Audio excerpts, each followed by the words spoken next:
நான் கேட்டு தாய் தந்தை படைத்தாரா?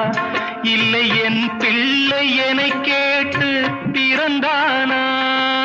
தெய்வம் செய்த பாவம் இது போடி தங்கச்சி, கொன்றால் பாவம் தின்றால் போச்சு இதுதான் என் கட்சி.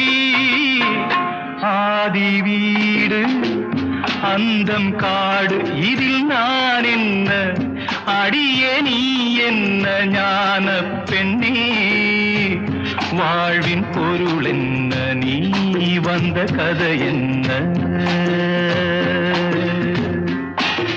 தெய்வம் தந்த வீடு வீதி இருக்கு, தெய்வம் தந்த